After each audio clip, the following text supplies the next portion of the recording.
Hello and welcome. My name is Lexi Jong and here I like to talk about luxury beauty. Today we are taking a look at the two new limited edition Gucci items. I mean, take a look at this packaging. It is stunning. I absolutely love this packaging. This is a Rouge de Beaute lipstick with the same pattern, same motif. It's gorgeous. So we're going to talk about these and let's go ahead and get started. This here is the palette Beaute des Yeux number 2. So last year Gucci released the first palette and I think everybody was super excited to see that palette come out, to see it launched. But the actual shadows themselves, they were just okay. Some people downright hated them. Some people loved them. And I think for me, I was a little disappointed with the formulas. They're a little bit powdery. Not all of the shades, but a couple of them were just not that great. So because of that, I almost did not pick this one up. But I got drawn in by this color story. So one thing to note about the packaging for these, by the way, it does come with a sleeve. I never keep mine in there, but the packaging opens like this. You have a mirror here. And this tray actually does come out. So you've got a little space in here. You could reuse this packaging to put some jewelry or something small in there and keep the packaging there. So it's technically refillable, but Gucci does not sell refills. And after speaking with customer service, they currently do not have any intention of selling refills for these. So just something to note. Now, this should snap in securely. Mine does have a little bit of an issue where every time I open and close this, mine actually comes out. So mine doesn't snap in the way it should. Yours should snap in securely. Now, when you get it, it does come with a clear protector that is kind of, it's in here, but you have to actually lift this up to get it out. It's tucked in securely. So just something to note. But I think when I was pulling that out, perhaps, some of the plastic, I don't know. I don't know exactly why everything looks fine, but it's just not tight enough anymore. I think this being in there might have contributed to that. So we're going to swatch this in a minute, but I did want to take a look at this lipstick. Now, the Gucci Rouge de Beaute lipsticks, these are I believe they also call them Care and Glow lipsticks. This is the shade they met in Argentina. I am not a huge fan of this formula. I like the way it feels, but they are strongly scented and they have a very strong Gucci fragrance. You can taste them a little bit. For me, this is how much I've used in 2 applications. So you can see, or maybe 3 applications, but either way, you can see how much you use at one time on the lips. So these don't last very long because there's not a ton of product and it's a very soft product. So let me start off with this shade here. This is They Met in Argentina. And I have this in the liquid lipstick and I absolutely love the shade. So I got sucked in with the packaging and the color. So I like it enough to have purchased this one, but it's not a lipstick formula that I gravitate to or I would recommend unless you really want the packaging. So that's my personal thoughts on that. Real quickly before we move forward, I just want to show you the liquid lipstick in this shade. So here's the Gucci liquid lipstick. I have to say I do really like these.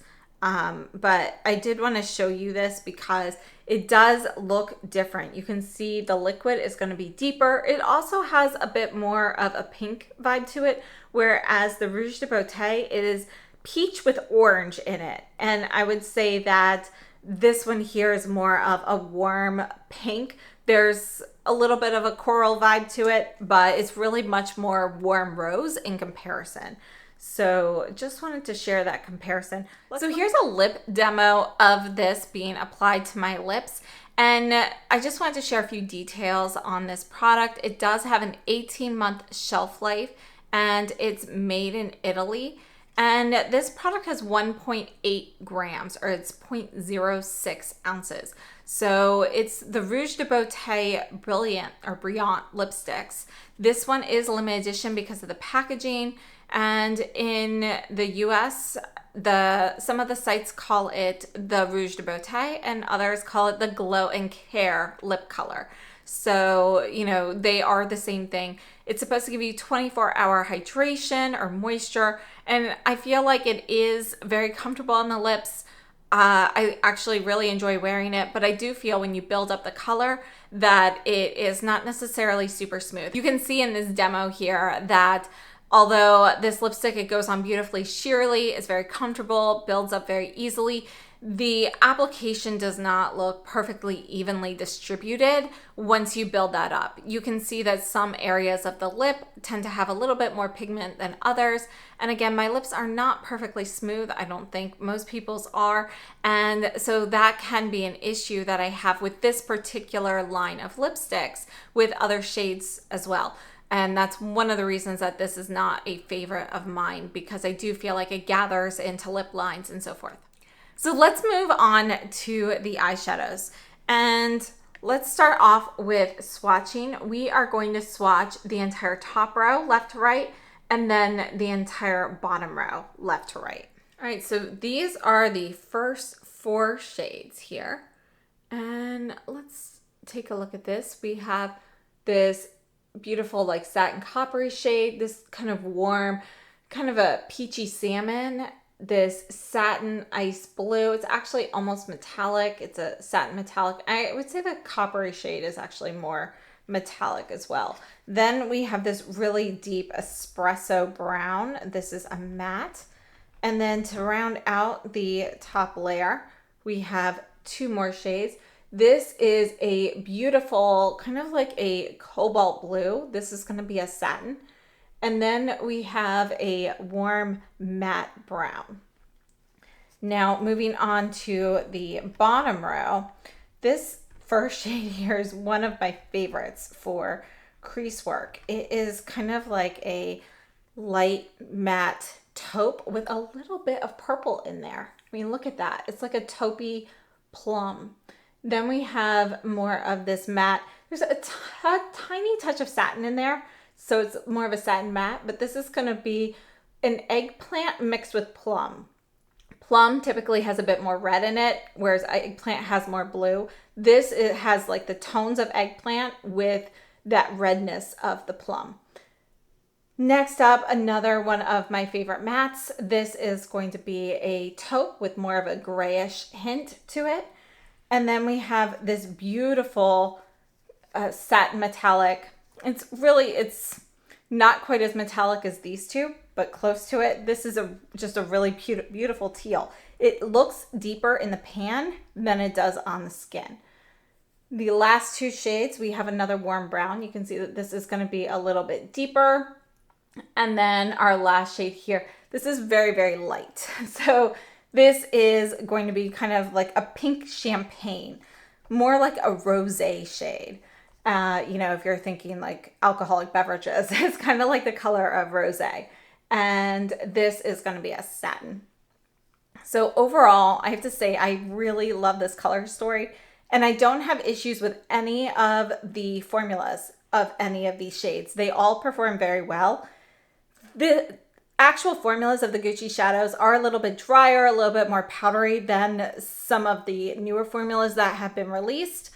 But I have to say they perform really well. I don't really experience much fallout with these, but you can get fallout with these. So that's something to note because they are just a little bit more powdery, a little bit drier. But I really like them. Let's look at some eye demos and talk a little bit more about these. So this palette is a limited edition. The first one is also limited edition, and the first one you can actually still find it available for sale at Bloomingdale's. I haven't really seen it too many other places in a while, but I did just see it at Bloomingdale's available for purchase. Both of these palettes retail for around $150 US. It does kind of vary a little bit depending on where you purchase it. Selfridges has a good price. You can buy these, you know, I actually purchased mine from Sephora. You can get 10% off your purchase for signing up for texts. So I signed up for their text service and got 10% off my order.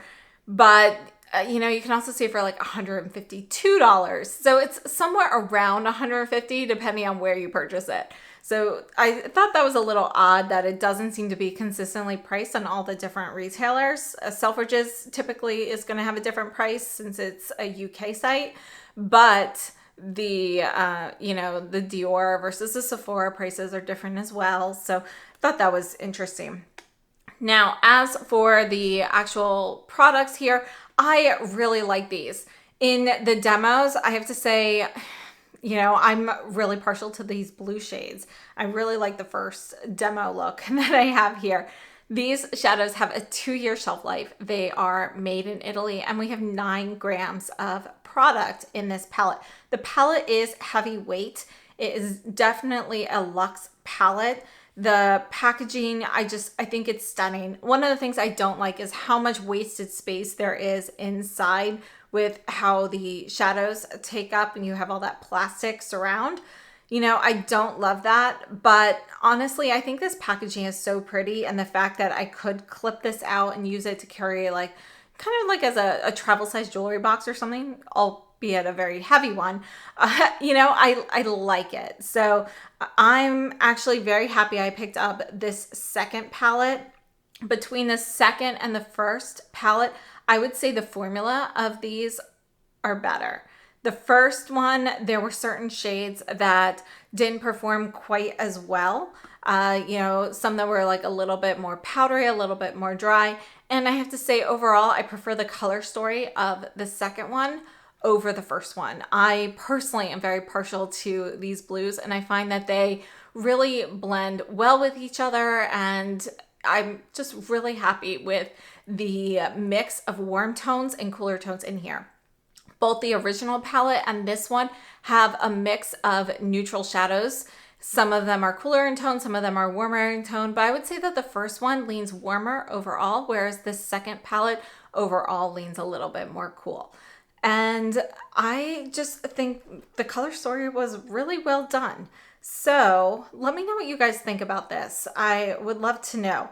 So for these satin and metallic shades in this palette, you can put them on with a brush to get kind of this softer effect, but these also go on very nicely and much more strongly pigmented with your finger or using them wet. So they do work both ways, wet or dry for that.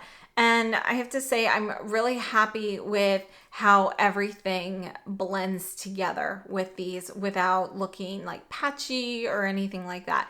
And the longevity of these shadows without primer, they last all day on me without creasing. So I'm very happy with that aspect as well.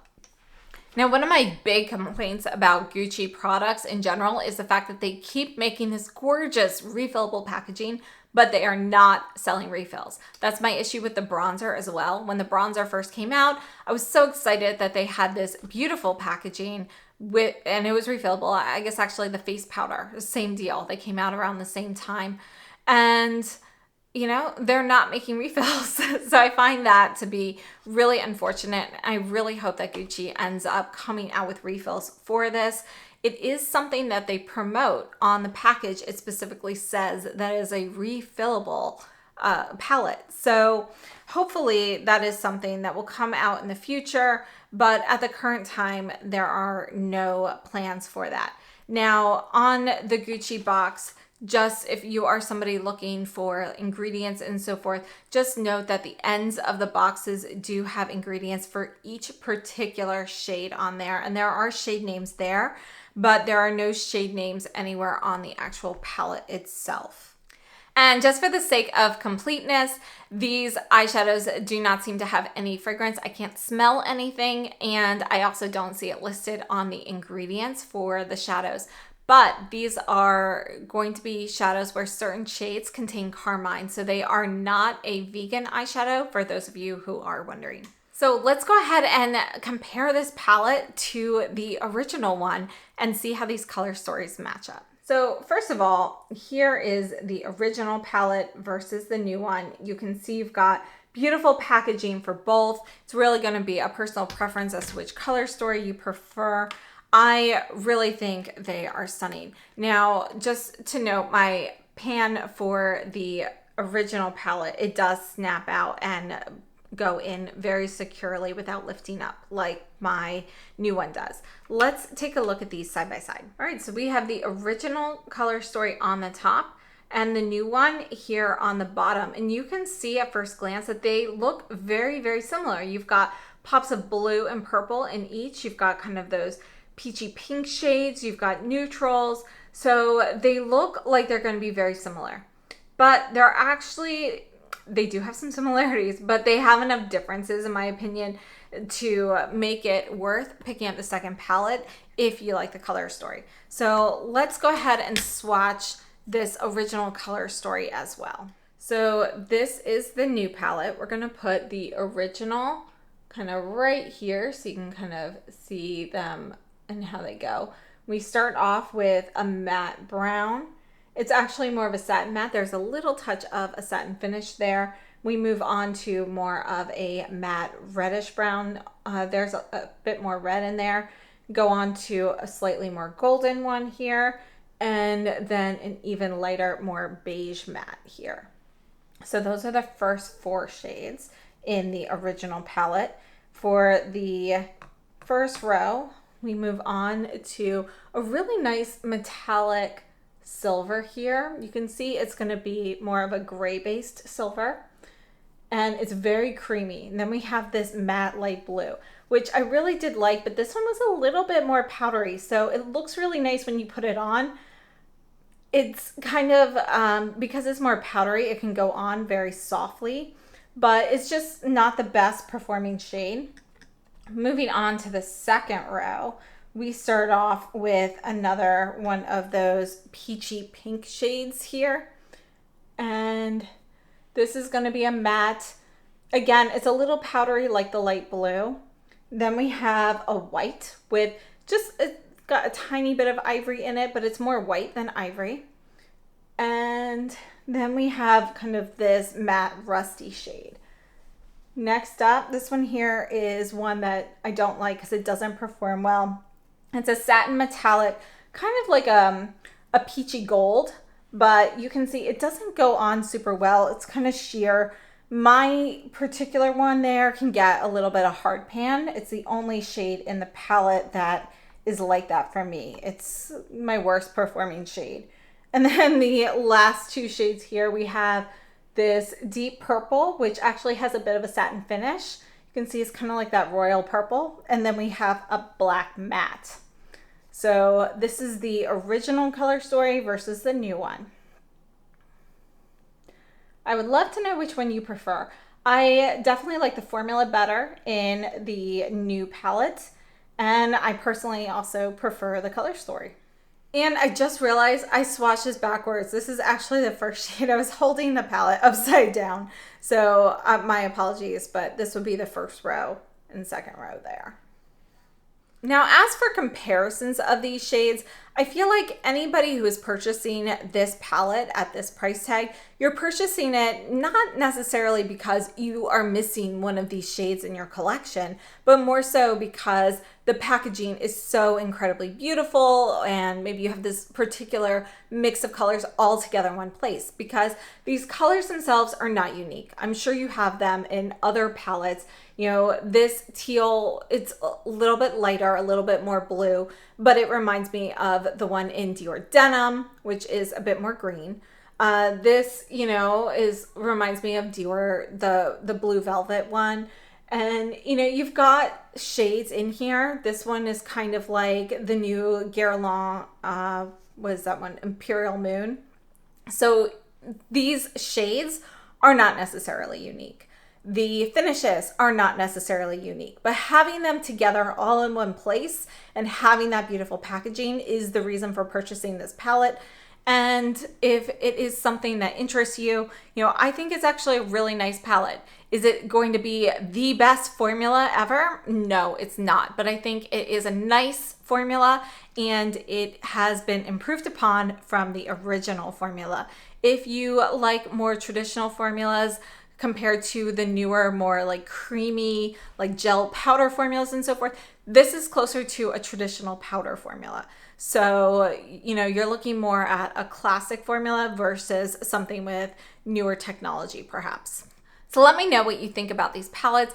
I really like this second one. I'm glad that I picked it up. Now, because the formula is still not like a favorite formula or anything, I wouldn't put it in the love category, but I would definitely put it in the strong like category. And it's definitely one that I will be using on a more regular basis because I love this color story. So I am very happy with the purchase of that. Now, as for the Rouge de Beaute lipstick, I have to say again, it's not my favorite formula. I don't love that, but I really like the color of this lipstick. It is not like any shade that I currently have in my collection. That might be hard to believe, but I actually don't. Most of my lipsticks have been more like nudes and pinks and so forth. I don't have a lot of these more orangey, peachy shades.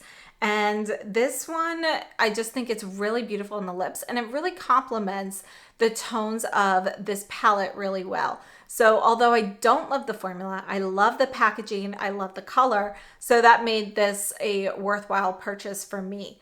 So I would definitely love to know your thoughts. Please share them down below in the comments, and thank you so much for tuning in. I hope this was helpful, and I'll see you very soon.